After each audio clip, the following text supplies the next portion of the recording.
Yay! Hi, everybody. Welcome to Ginger Runner Live, episode number 333. It's a palindrome. And it's the same number 3 times. Thank you. Thank you very much. We're so excited to have tonight's show with wonderful guest Maria Dalzot back on Ginger Runner Live to talk to us about food. I think some of the topics of conversation we're going to talk about today are sort of food marketing. A lot of the things that are happening right now, especially since the beginning of the pandemic, just the amount of jargon and messages that have been sort of delivered through marketing and different food companies and stuff like that. It's been an interesting conversation in our own household, but bringing on someone like Maria, registered dietitian, to the show to talk a little bit about it and maybe provide us with a little bit of guidance, what we should look out for, and especially going into the holidays as well, because we had her on last year before the holidays, and it was one of those amazing conversations that sort of allowed us to approach the holidays with a different mindset, especially around food, because we freed the pumpkin pie. And we knew we had to get Maria back on before this holiday season and all the things that have been going on this year. So tonight's conversation is going to revolve around food, our relationship with food, food marketing, and the holidays with Maria Dalzot, registered dietitian. So sit back, relax, everyone. Welcome to Ginger Runner Live, episode 333. The show begins now.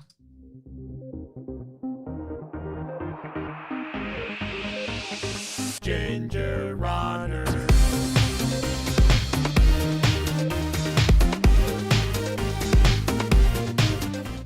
Yay! What is up, everybody? Did You we were match up the there. pitch? Yeah, I was up there. Welcome to Ginger Runner Live, episode number 333. We're very excited about tonight's episode. We appreciate you taking some time out of your busy Mondays to spend a little bit of it with us. Mm-hmm. Our guest tonight, Maria Dalzot, registered dietitian, is going to be talking to us all about food. We've had her on a number of episodes in the past, and every time we have her on, we learn a little bit more. Our crew, our viewers, learn more. We get to answer some really interesting questions, and we know that like everyone's relationship with food is a little bit different, and everyone has their own food issues and things like that they're working through or maybe are trying to address. So having someone like Maria Dalzot on has been fantastic. Every time we have her on, we begin to sort of peel back the layers of the onion of like our relationship with food. We had her on last year around the holiday season, which we kind of mentioned there in the pre-show. Mm-hmm. And it was just one of those amazing episodes that we needed to have at that time as we kind of go into the holidays. So today, I think we're going to talk about all sorts of things from food marketing, the marketing messages that we've been getting during the pandemic and how our relationship with food maybe has changed since there's been a lot of more focus on like, you got to stay healthy while quarantine's happening and things like that. The dangers of that, the dangers of the marketing and how they might be influencing our relationship with food, in addition to going into the holidays again, because we're right there. Who'd have thunk it's November? I don't know. I didn't. It's still March. Okay, good. I just wanted to make sure. So we're very excited about tonight's show and our guest, Maria, who we'll introduce in just a second. It's not just myself. I have the wonderful privilege of sitting next to you. Kim, how are you? I'm great. Good. I'm doing well. What's up, everyone? Kim Tashima Newberry here. Welcome to the show. If you're new, feel free to hop into the chat room. I'll be keeping my eye in there all throughout the show. Yeah. I was gonna say all night. All night. We'll be here all night. Because we are live, we'll be bringing Maria on in just a second. So if you have questions, please pop them in the chat room. We also like to thank members of the crew who go above and beyond to help us do these live shows. So we go live every single week. In addition, we go live every single day. We have a new show called Daily Brew, where we, over a cup of coffee or a glass of beer, we get to talk about running topics, training, racing, everything that's going on in the world right now, all that. We do it with our GR crew. And if you would like to join the GR crew, all you got to do is go to Patreon. So patreon.com/thegingerrunner. For as little as $1 a month, you get to participate in our after shows. For $3 and above, you get to join our Daily Brew live stream every single day. We are up to 190 episodes, so there's lots of catching up to do. But it's honestly been our favorite thing to do ever. And we hope that you consider joining us and just joining the crew. And it allows us to do these live shows, our reviews, our films, everything. So join the crew. We'd love to see you over there. One individual in particular at that top tier, we've had him on the show in the past. In fact, we had him on last week. Brian Sands, we shout him out at the front of every show because he is just truly one of a kind and contributes and helps us do this full time. So thank you, Brian Sands. We appreciate you, and you are continuing to be a true inspiration to so many people. The fact that you just said we just had Brian on last week, it feels like it was about 3 or 4 weeks ago. Right? As that sentence came out of my mouth, I was like, boy. No, Brian was on like a month ago. No. It was last weekend. So we love keeping up with the GR crew, and we'd love to have you join us. They are up to some amazing things. Oh, we also have a new Discord server that is also a perk of being a GR crew member. And if you are unfamiliar with Discord, you would love it. Trust us. So without further ado, I'd love to introduce our guest today. She is coming to us from a little bit north of us. Just a little bit, a few minutes from Bellingham, Washington. She's back on the show. It's been a while since we've had her on, and we're very, very excited to reintroduce her back. Maria Dalzot. Yay! How are you? Guys. I'm good. How are you guys? I'm better. Doing well. I'm doing a lot better. Good. Dentures, but I'm doing a lot better. Oh no, dentures. I'm from grinding my teeth all week. I think this was the first time in the last week, I think was the first time in my life that I think turned to you and was like, I can't move my jaw. Like you had TMJ. Yeah. You're like, ugh. Well, not from during the day, but I think from sleep, just like, grinding at sleep and stuff. Yeah, there was a lot of jaw massage going on. I believe it. Week, for sure. I also love that every time we have Maria on, the backdrop, her array of like awards, medals, and all that sort of stuff has sort of like evolved and gotten bigger and bigger and bigger. Anything new in the last year that you've added? I'm seeing some cool awards and stuff back there. So I haven't been racing for obvious reasons this year, but the shoes we have on display are some new Gore-Tex models of La Sportiva that just came out. The new Jackal came out with a Gore-Tex edition, so it's fresh out of the box. So I'm pretty excited to try that one out. We're so excited to have you back on because we get the privilege of talking to a registered dietitian when we have you on. So not only a friend and a badass ultra runner and adventurer, but you have the knowledge, you have the education, you have everything to kind of back up our conversation around food. And so every time we have you on, we always end up learning something or at least approaching something different. I think Kim and I have evolved our relationship with food a lot because of your words, especially around last year's holiday thing. And you can kind of start there, sort of talking about, like Kim mentioned in the pre-show, free the pumpkin pie. And I think you asked us, like, well, what's a holiday food that you really enjoy? And I was like, I love pumpkin pie. I think you brought up the point of, can you eat that throughout the year? And I was like, no, it's a Thanksgiving treat. You have to have it at Thanksgiving. And you're like, why not? Why can't you have it throughout the year? So this year I've had it more than I've ever had it any other year. Yay! But it's been this really great relationship with it. Not just pie, but like so many different types of foods where I'm like, honestly, Maria would want me to eat this. I'm totally cool eating this. Why stuff. not? Why not? Food freedom feels really good. Yeah. Food freedom. Let's start there. How has that approach to food been liberating, maybe for you and your science background, or for your clients? Has food freedom sort of been adapted and taken on by a lot of your clients has it been easy for people to take that on, and sort of describe it a little bit? So everybody's on a different level of their journey, right? And so I think of eating on a spectrum, right? And when I talk about normal eating, which I specialize in intuitive eating, which helps facilitate normal eating behaviors. And so what I mean about normal eating is being able to recognize, perceive, and act on hunger and fullness cues, being able to be flexible with eating patterns, not being so rigid, not following rules, not being preoccupied with food or having a lot of fear and anxiety around food. And so the people that I work with are on a spectrum of where they lie in that continuum. And so you have the people who grasp on really quickly and see just the freedom that comes about with giving ourselves permission to eat all foods and the ability to trust ourselves. And then you have people that have a harder time. I was thinking before coming into this show, because I've been on several times before, I don't want to keep repeating the same things. But then I thought, well, it's okay if I end up repeating things, because sometimes it takes hearing things 4 times, 5 times, a million times before it really resonates. And so I do have some people that I've been working with for over a year, and I could say something now that I said something on day one, and all of a sudden it's like, oh, I get it, I understand. And just the process of relearning how to trust ourselves, that's what I really support people and guide people to do, because for our whole life we are taught, and the reason I say that is because that's what diet culture tells us, is that we're not able to trust ourselves.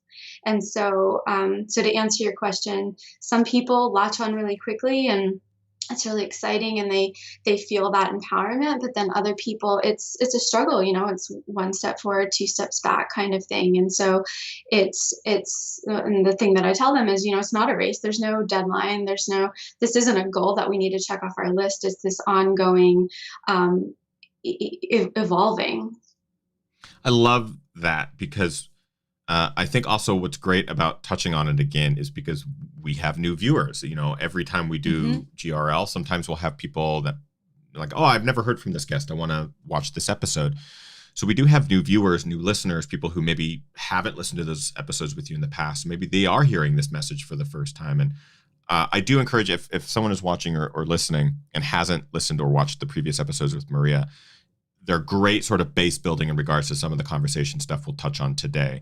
There's so many things that we've touched on in the past with Maria that it's going to be impossible to sort of like go over everything and then start touching on the new things. So talking about the freedom in food and food freedom and stuff like that, we talk a lot about that in previous episodes too. So, and I love that you point out that everyone's on a different journey. That's one thing that I don't think we stress enough in regards to just the sport in general. People are on their running journey, and wherever they might be is different than another person. So, we talk to guests who've run 100 miles. We've talked to guests who haven't run a 5K yet. Like there's that whole gamut, and everyone's journey is a little bit different. I love recognizing that, especially with food. There's always different levels to where people are with that. Go ahead. Oh no, I was just agreeing with you. Okay. One thing I think, like as we mentioned in the pre-show and as we mentioned before we introduced you, Maria, we want to talk a little bit about this marketing trend and how the last 7, gosh, how many months has it been? 7, 8? At least. Because you probably keep your finger on the pulse of sort of what are the food trends from a marketing perspective. You see different diet culture, you see what's popular, or even the feedback coming from clients. Yeah, feedback coming from clients and what they're experiencing. What do you see as the current sort of trends and pitfalls and things in regards to food and marketing and advertising? So let's start there.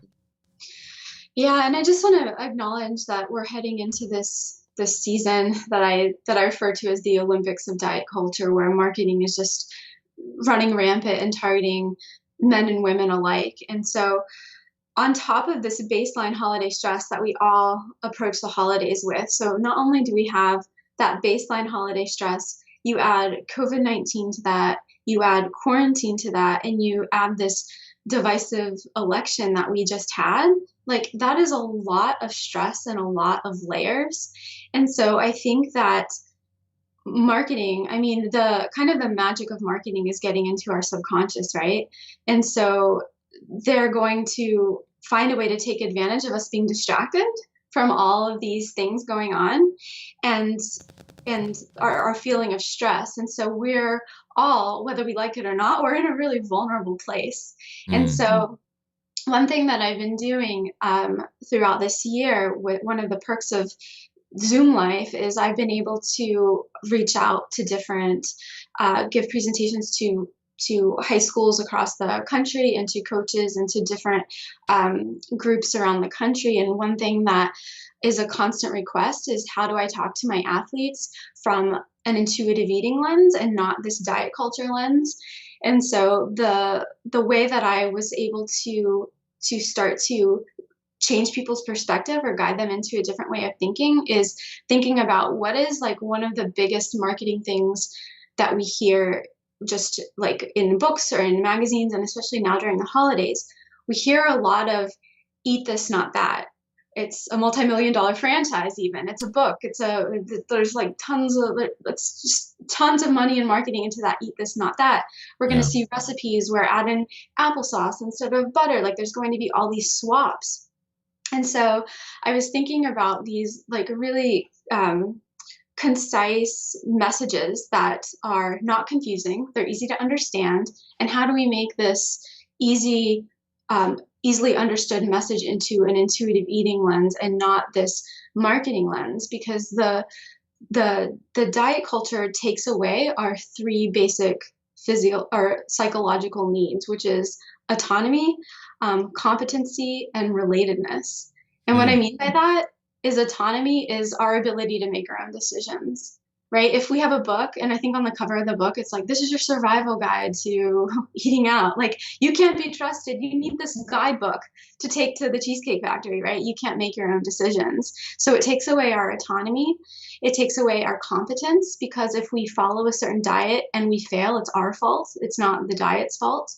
And it also interferes with our relatedness. We as humans want to relate to each other. And especially, I mean, we can hone this on our running community. We want to be a part of this. We want to be like each other. And one of the things that I noticed, because my clients are 99.9% runners, it's I want to look like a runner and I don't look like a runner. And so I need to follow these rules in order to look like a runner so that I can relate and be a part of this. And so anytime you have one of those three psychological needs out of whack, you're going to experience a lot of dissonance and just being unhappy in your body and how you're eating. I can imagine. I mean, it's probably for a lot of people easy to hear this and like I'm sitting here like, this is beautiful. This makes perfect sense to me. It's also really difficult to sort of implement, and I imagine it's probably difficult for your clients, and this is probably why they have you as their registered dietitian, is to sort of help guide them through this process. How can we start to implement that? Like, how can we start to look at things critically and think about what we're seeing and what we're reading differently? Like, are there some tools that we can use to approach things in a different way? I thought it would be helpful if we went through some of these little like catchy phrases that we hear and kind of break them down and see how can we switch that, or even just interpreting it. Like once we, again, we're distracted, we're stressed, we're fighting with friends and family right now. Like we don't have time. We're like taking, oh, that sounds good. You know, that sounds reasonable. But really when we stop and break it down, one of the things that we hear all the time is you are what you eat. That's one that's been around for a really long time. And it was actually first said in English in the early 1900s. And basically it refers to the idea that food controls a person's health. If you eat healthy food, you're going to be a healthy person. And if you eat unhealthy food, you're going to be an unhealthy person. And so that really leaves no room for nuance. In one of our past episodes, we talked about redefining what food means to us. Food is so many different things. And likewise, you are so many different things. You are not the food that you eat. You're your thoughts and your feelings and your genetics and your environment and your talents and your skills. And so something that I offer my clients an exercise to do is to conceptualize what makes you, like a recipe. So if you were to like write out a recipe, like I can only speak for myself. Okay, I'm a runner, I'm a dietitian, I'm a wife. Like that would be like, you know, thirds of the pie, right?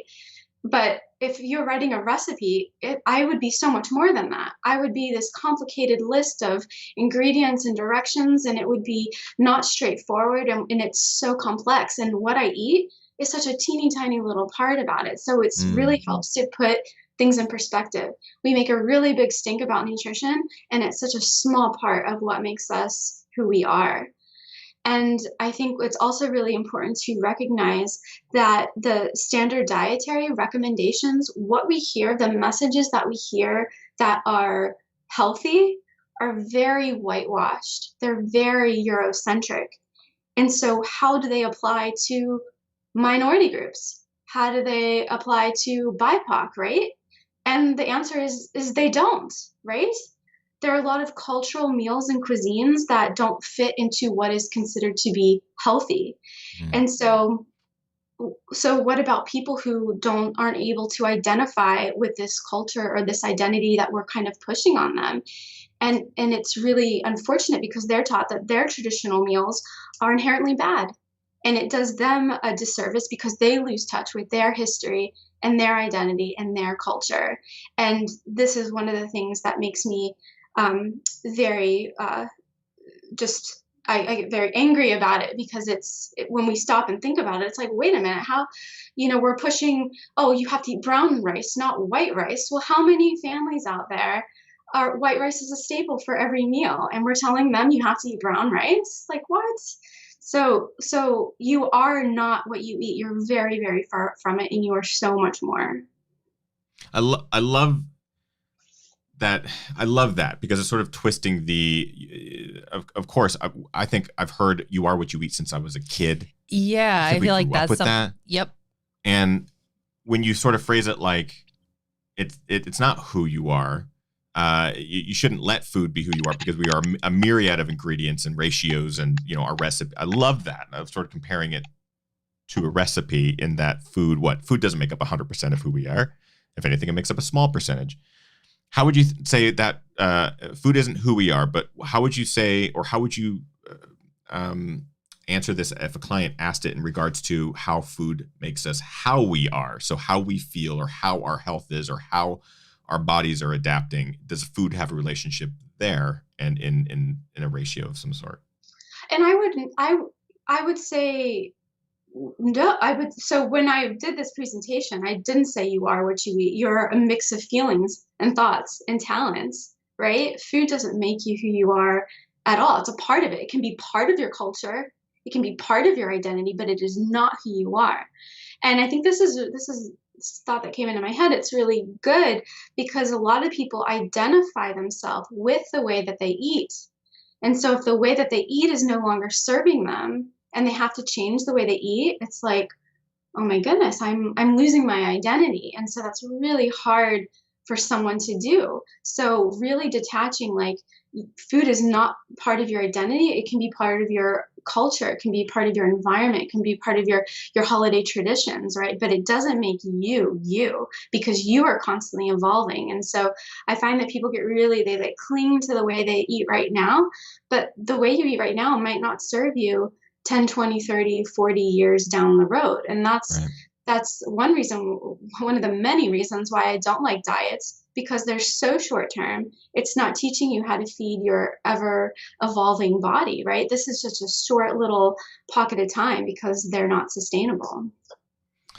I think we're going to be able to get a little bit more specific here too. I know Kim has a bunch of questions from the live chat room. I do see Jameson Michaels in the chat. Jameson, who we just had on Ginger Live a couple of weeks ago, asking about keto, and we've had that conversation with Maria in the past. I forget what episode it was with Maria, but we brought up a lot of those sort of. I think it was the first one. I think it was, because I think we were getting so many questions. I'll catch him up. Don't do it.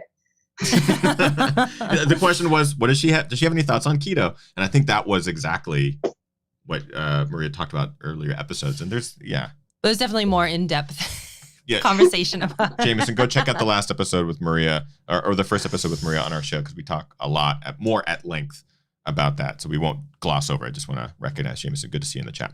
But we do have some live questions. Go for it. Yeah, and I'll just remind you guys, if you have questions, please continue to ask them. We'll pull them throughout the hour. Great question from Mandy. Mandy says, Maria, for individuals who experience disordered eating, do you work in conjunction with mental health therapists? That's a great question, Mandy. And most of the people that I do work with are also seeing a mental health therapist. And that's very, very helpful to have that team of people, because the line becomes blurred, because so much of what I talk about, like, food is never the problem. It could be the manifestation, or it could be just how people are expressing themselves, or a development from, it could be past trauma, right? And so it's much deeper than what my scope of practice allows me to do. And so working with a therapist is 100% recommended. And most of remember at the beginning, I talked about my clients being on a spectrum. The the clients on the spectrum that are having a harder time with that trust piece, with letting go of some of their food rules, are most of them are working closely with a mental health therapist. I love seeing more of that conversation too, also being openly talked about. I think there's been some fantastic advocates of mental health awareness and people who in our space, in our running space and ultra running space, mountain runner space, that have talked more openly about their dealings with their own mental health and therapy and all that sort of stuff. It's been fantastic to see more people openly discuss it and to see that it is part, again, it's an ingredient in this recipe of just overall health and understanding and relationship. I love that there is a multitude of people that are talking openly about it. Maybe let's get to one more and then we'll dive into some more of these marketing jargon examples. A question from Elizabeth in the chat room. Elizabeth says, Maria, I'd love to hear you chat about race weight and thoughts around that. Were you able to hear that, Maria? I know that you had to. Yes, I got it. Okay. Okay. My thoughts on race weight. So my question would be, what is race weight? Who decides what race weight is? I don't know. Does that person know? Nobody knows, right? What does that even mean? And it's such an abstract, arbitrary number one. Like, there's no answer to that. Number two, what are the trade-offs does it take to get there? And is that really what you want to be doing? Number three, anytime you're preoccupied with weight, it leads to a disordered relationship with food and a disordered relationship with your body. One of the things that I'm actually this week, the clients that I'm working with, we're having a group session and we're talking about this concept of body as home and not body as billboard. And so I think that a lot of the times, especially in the running community, not so much, I will leave it at that. I don't want to pinpoint anything, but our outward appearance is who we are, right? Like, this is me on the outside, and in order to run well, I have to look a certain way, or again, in that relatedness, I need to look a certain way. And so how do we be more at home in our bodies? Because it's really hard for our body to be a home when we don't like what it looks like or how it feels, right? And so so the biggest thing that I have my clients do, and anybody who's ever worked with me knows that the first thing that we do before they even talk to me the first time is I have them identify what their values are. So I have a values-driven approach, because when you start to think about what's important to you and you realize, wait a minute, getting down to race weight or following this certain way of eating or exercising so much in order to be this thing is really not important to me. And it's really a light bulb moment for most people. And I had someone just the other day who one of her values was adventure. She liked adventure, but one of the concerns she had is that she felt like she had to eat a certain way to be a runner. And she said, I was out running and it hit me like a ton of bricks. And it's like, I don't want to be, or she said, an athlete. I don't want to be an athlete. I'm an adventurer. Like, I'm pursuing this thing that's not even important to me.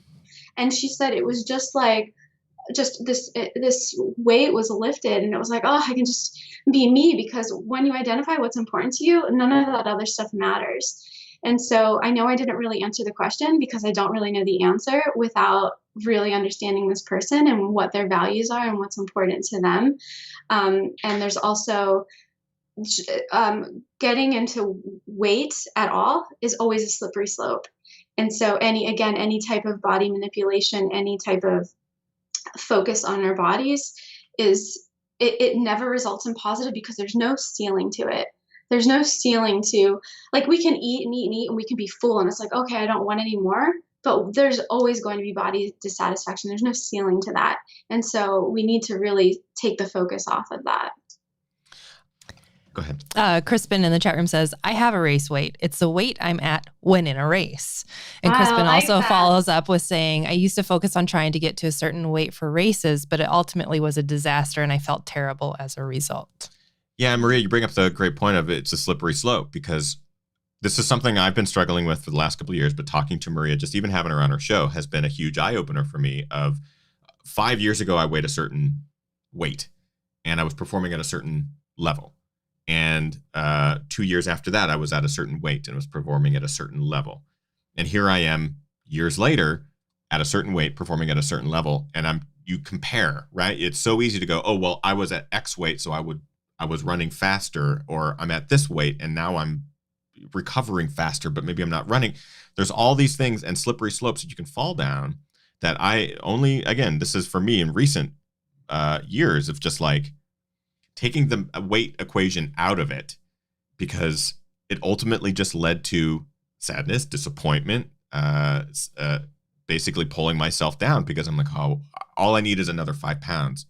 But then, like Maria said, what happens at that 5 pounds? And all of a sudden I'm like a great athlete again? It's never the case, because then what if it's another 5 pounds or what? It's a slippery slope. And that, again, that psychological need of competency, you failed. You kept failing because you're just not there yet. You're just not there yet. And it keeps going. And I had another thought. If it comes up again, I'll say it if it comes back in my head. Yeah.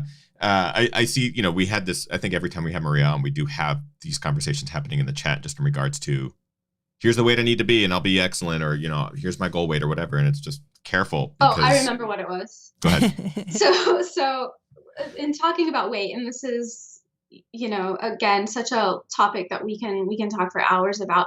But one thing that I want everybody to remember is that when we try to manipulate our weight, it doesn't matter what weight we want to be. We have a weight that's right for us that biology decides. And no matter what, biology is always going to win.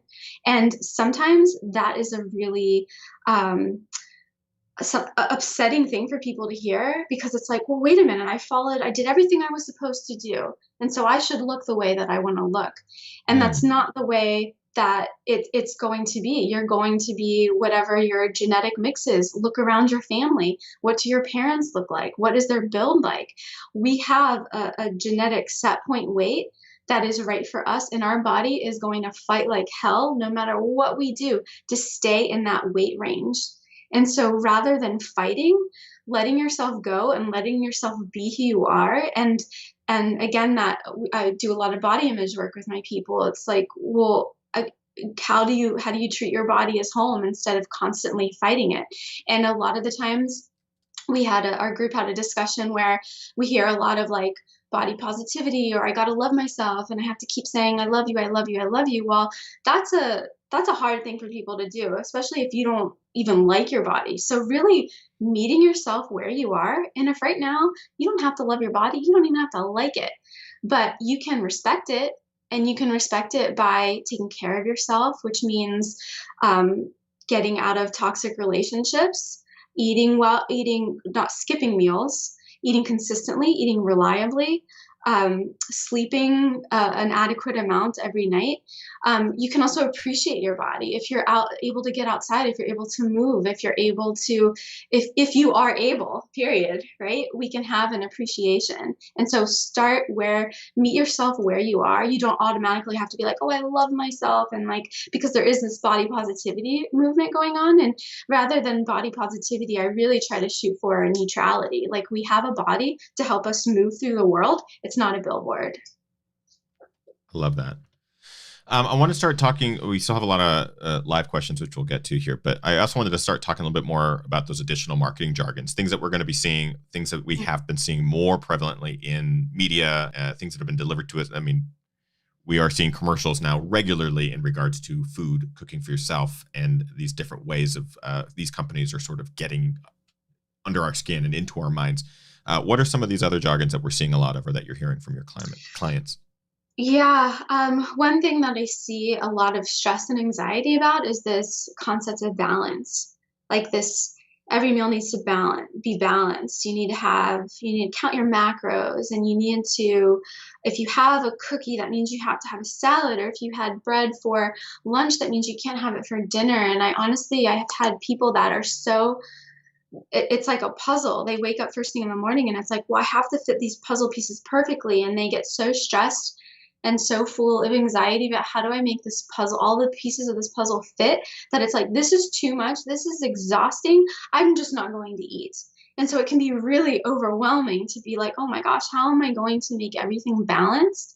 And I might have touched on this before, but it's worth repeating. Like, the idea of balance, you can think of it like your running training. Like, our ability to run 5 miles, 10 miles, 1 mile, a marathon, whatever, is consistency of training over time. And the same thing happens with how you eat.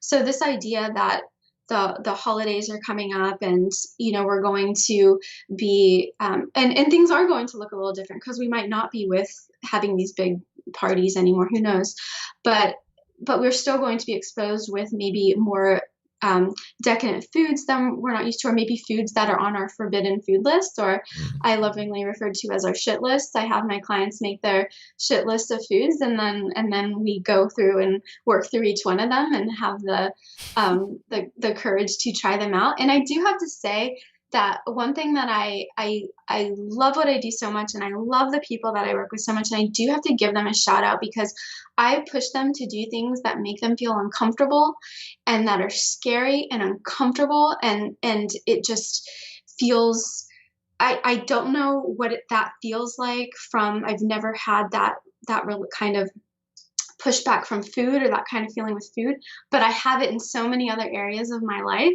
And I know that you saw that this past summer I went across the Tahoma Creek suspension bridge at Rainier, and I'm going, like, I saw that thing and I'm like, there's no freaking way, like, I'm not going over this, like, it was just terrible. And as I'm going across it, I had my team in mind, and I'm like, I'm pushing them to feel what it feels like to be uncomfortable. And because of their courage, they gave me the courage to push through across that. And so I benefit just as much from their courage. And I think that's why, I know I'm going off on a tangent, but I think that's why having support is so great. That's why your Daily Brew is, I'm sure, helped hundreds of people get through this time of quarantine and time of just disarray and chaos. And so having support is so important, even when you think it doesn't. Just having that, I would not have been able to do that had they not shown me their own courage. So, and with that, I have no idea what I was talking about. The tangent was perfect, though. Just in regards to, you were giving a shout out to your clients and people who sort of faced these challenges head on and have been able to take a lot of these lessons and stuff to heart. You were talking about the shit list. Deb in the chat room says donuts are on my shit list. I just can't. And creating that. And a little context for Maria in regards to the bridge. Maria on our show, and we've talked about this in the past, just in regards to sort of anxiety in regards to bridges and heights and stuff like that. Maria, this summer, you crushed it. I'm hesitant to use the word conquer, because I'm like, I still deal with all my shit all the time. But it was a victory for the day. Absolutely. And you went back too, right? You went back and you were able to go cross it twice. I got captured by the Rainier bug this summer, and I went back and like this suspension bridge, for those of you who are not aware, and you can, it's my experience is saved in my Instagram stories, but it's like in the middle of nowhere. It's not like you pull over on the side of the road and like, wander across this bridge. You have to, it's like 10 miles out there. And it's deep.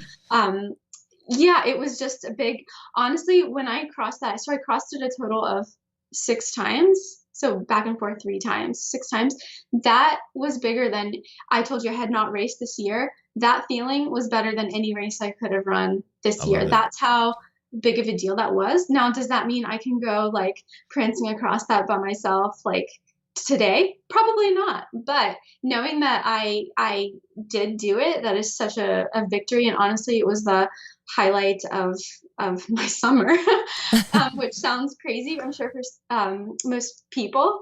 But another shout out, one of your GR crew members, who is another person I work with, an athlete of mine, he was gracious enough to get on the phone with me before I went down there and gave me some really helpful tips of how to teach myself to keep moving forward. And again, you get by with a little help from your friends, for sure. Continuing the conversation and kind of in regards to jargon, the one thing, when we emailed sort of back and forth before the show here, one that really stuck out to me is one that I think we've touched on it before on the show, but used to use this all the time.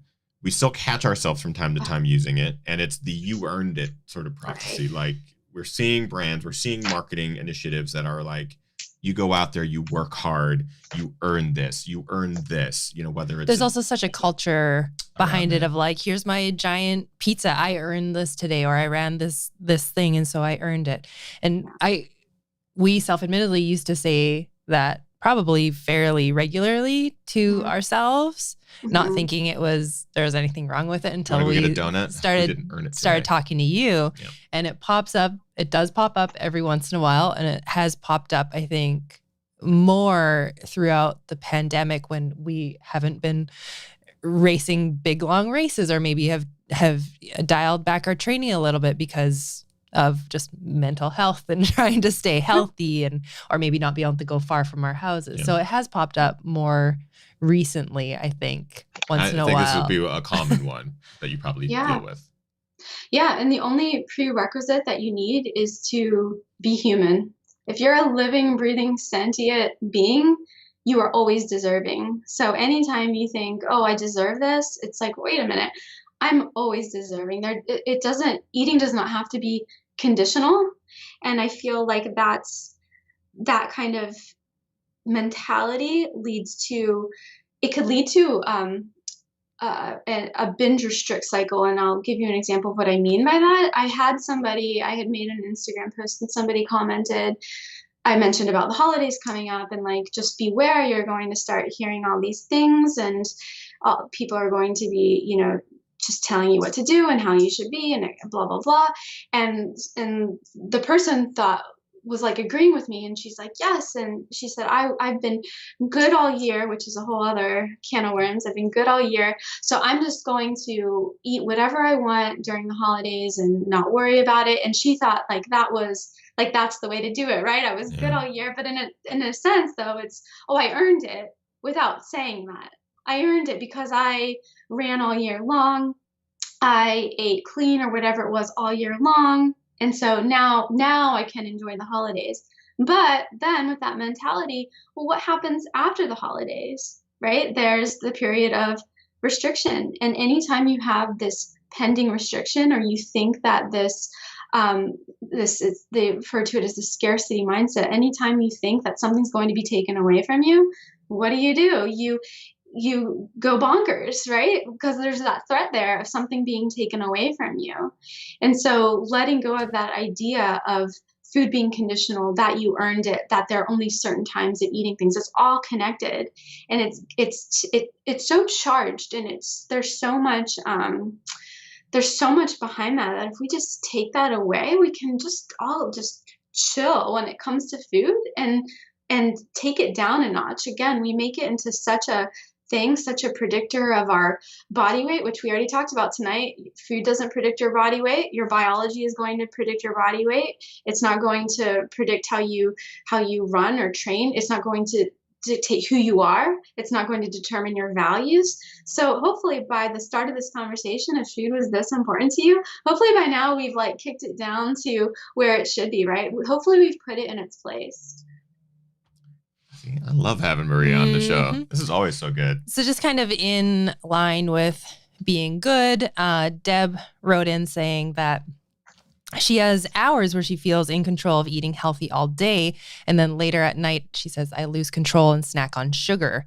Do you have any suggestions on how to break the pattern? Or do you have just any advice for this? Because I too feel I fall down the late night sugar snacking, some sort of craving, or some little something later on, and you kind of go through the cycle of like, oh man, I was good all day. Right. And so when I hear, oh, I was good all day, I was healthy all day, that means, oh, I was so good, I restricted all day.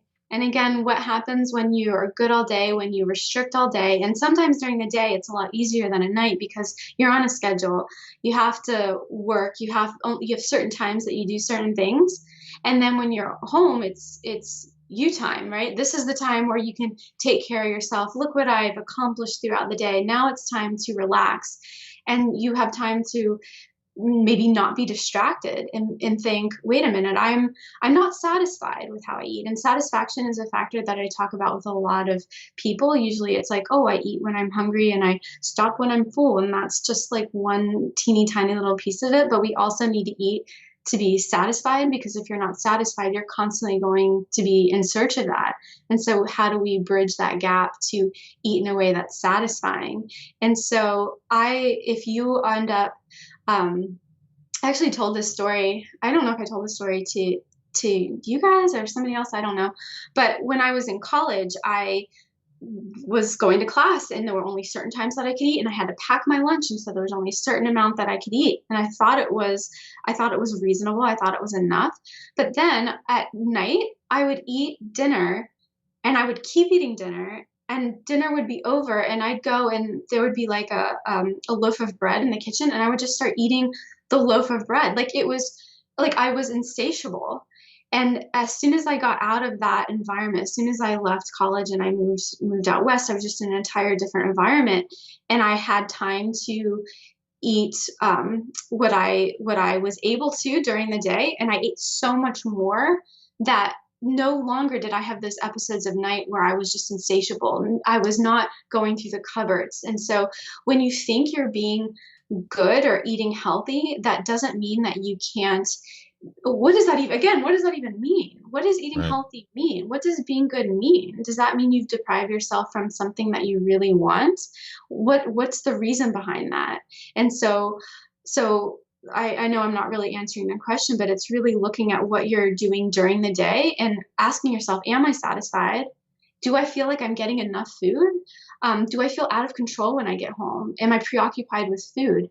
Then I suggest eating more during the day, and also giving yourself permission to eat something that's more satisfying. I think that's a great look at it, because I think we both talk about that pretty regularly, and pretty guilty of not really satisfying myself during the day as far as like getting the food in larger quantities or for bigger meals or that sort of thing.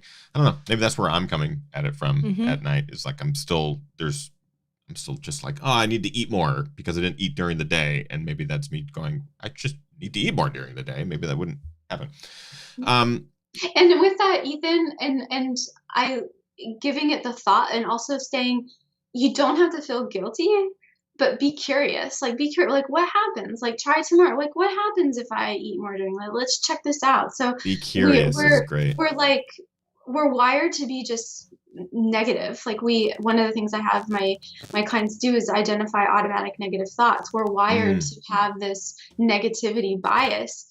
And our judgy brains always want to take over. So instead of judging yourself, just be curious. Well, what happens if I eat a little more here? What happens if I eat dessert after lunch? What happens if I eat dessert before dinner? What happens if I don't wait until dinner time to eat and I have a snack beforehand? Because all it is you're gathering feedback. There's no failure. There's no feeling guilty. It's just feedback. I love the be curious. Yeah, that's great. I love that, because I think that's something a lot of people can probably identify with, rather than be like, I got to punish myself for doing this, or I got to look at it as a perspective from guilt, but rather let's be creative. Let's try something new. Let's experiment. Because I mean, ultimately, everything is an experiment. This is all an experiment. It's a great way to sort of look at it. Before we're getting towards the end of the show, we have, again, still some live questions, which we might have to move some of those to the after show. Yeah. But I want to get a little bit of a transition into sort of approaching the holidays. You've touched on a little bit in some of these slogans and jargon and stuff like that we're going to be seeing or have already seen. But is there any last sort of message that you want to provide to our viewers, that as we approach Thanksgiving holiday here in the United States, as we approach the Christmas holiday, Hanukkah, all that sort of stuff, and different sort of food relationships from ourselves, our family members, how we're going to approach the holidays? Is there any last minute advice that you would give to anybody sort of in regards to the next month or two? Yeah, I think the biggest piece is, and I know that you've talked about this topic a lot on the show in general, is just having self-compassion, and it's just directing compassion within, because as we talked about at the beginning of the show, it's not just the holidays, it's COVID, it's quarantine. I mean, some people might not even be able to be with their family. Admittedly, I have not talked to my family. They're all in West Virginia. We do not see eye to eye with the election. It's very difficult. I will not be going home for the holidays because there's a pandemic going on. They don't understand that. It's very difficult. So I will be eating in a way that I always tell people, like, instead of worrying about what food is going to do to you, worry about how, or not worry about it, you don't have to worry about it. Think about how you want food to make you feel.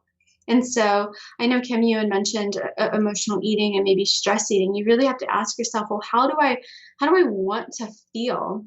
And so thinking about like Thanksgiving meals, you can use that to feel comfort, to feel soothed, especially at a time where we need it more than ever.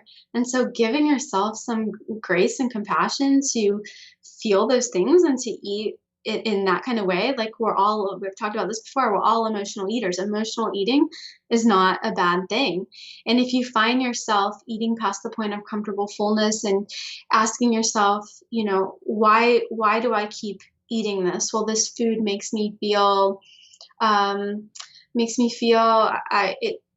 like, how do you want to feel? You can say, well, I want to feel supported, and I don't feel supported right now because I'm in this odds at my family, right? So how do you feel supported? This food isn't going to help fill that gap for you. So reaching out to a friend that is on the same page as you, or finding that support that you need. So really identifying what your needs are, because ultimately the food is going to help, but it's not going to solve any problems. So that's one thing. And also just remember that you can have all these foods all year long. We don't need to have that Last Supper mentality where it's like, this is the only time I'm going to get this, so I must eat it all regardless of how I feel. Mm-hmm. You can eat it the next day, 2 days after, or you can make it next week. So giving yourself permission that you don't have to eat it all then, and it just makes everything better. You feel better, you enjoy it more. The last thing I'll say is to being present and again, we have so many distractions right now. We're so stressed, and I just want you to be able to enjoy whatever meal it is that you've wanted to prepare, whether you made a traditional meal, whether you made something that was outside the box because it's just going to be you and one other person, or whatever it is. But just taking a moment to be present and slow down, and honestly, that is how satisfaction with your food starts, by just acknowledging that it's there, eating on plates, eating at a table, slowing down. You'd be amazed at the difference that it makes, rather than just being robotic about it. Absolutely love this conversation. And Maria, you continue to educate so many people, and maybe even just open people's eyes a little bit in their own relationship with food, and maybe their connection with eating and that sort of thing. So that we love having you on, because it does begin to start the conversation with a lot of people that maybe weren't starting that conversation, or believed a certain thing, or thought this was the only way, as opposed to thinking like maybe there's more than one way, and maybe I don't know my way yet. Yes. Thank you. And I love being on. I just thank you both and the whole community so much. Oh, wouldn't have it any other way. Like, we're so fortunate to have someone like you in the community, especially local, but then also to be able to talk to you about these things, because we know you also do this professionally. And I want to remind the viewers and listeners that Maria Dalzot is a registered dietitian that does take clients. Maria, do you want to talk a little bit about where people can find you as we wrap up the show and move into the after show? Where can people find you for more? My website is mariadalzotrd.com. You can sign up for if you have interest in speaking with me, or just not sure about it, not sure about expectations, if we're going to be on the same page. You're welcome to sign up for a free discovery call that's open to everybody and anybody. You can do that by going to my website. And I'm on Instagram at Maria Dalzot, and Twitter, I think Maria Dalzot RD. And I'm super easy to get hold of. And one of my values is communication, and so I'm always I try to be very good about responding to people and getting back to you, so don't hesitate to reach out. Absolutely love our conversations with Maria Dalzot, registered dietitian. Always an educational sit down with her. So thankful to have her within our circle. Again, reach out to her. If you have additional questions, things that didn't get asked during this main show, you can always just reach out to Maria directly or follow her on other social medias and stuff like that. We are going to move into our after show. Our after show, Maria will be there a little bit for that. We have some residual questions from the main show. We'll ask her those there. If you would like to join our after show, all you got to do is go to patreon.com/thegingerrunner for as little as $1 a month. You get access to all of our after shows, current and past and future, if you stick around for the GR crew. So we'd love to have you join us over there. And at the $3 level, you get our daily live streams called Daily Brew. We wrap up every Ginger Runner Live with a fun little segment that we like to call our GR Crew Member of the Week, where we get to recognize members of this crew, viewers, listeners, whatever, who are going above and beyond and just knocking the ball out of the park. We have a lot of amazing things happening with our GR crew over the last few weeks. But Kim, who is this week's GR Crew Member? This week's GR Crew Member of the Week is Rachel Desjardins. I apologize if I'm mispronouncing your last name, but Rachel ran her first ultra. She ran the Marine Corps Marathon 50K virtually. Sweet. And Rachel also ran it with a big splint on her wrist as well. A little extra challenge. Yeah. She Killian Jornetted it. Yeah. That's fantastic. Big congrats, Rachel. Way to go, Rachel. Way to get that done. And congratulations to you. I hope they got you a medal or something like that. Yeah, I think there's a picture with a medal in it. So. Sweet. That's fantastic. Congratulations, Rachel, on being not only completed the 50K, but being our GR Crew Member of the Week. We're so happy to have you. That is it, everyone, for today's Ginger Runner Live, episode number 333 with Maria Dalzot. We're going to move right into our after show. We'll see you guys next week for some more fun. Keep your eyes on this channel. Lots of fun stuff happening.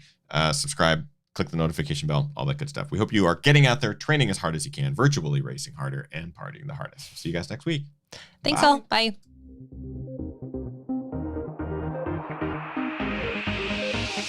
Ginger Runner.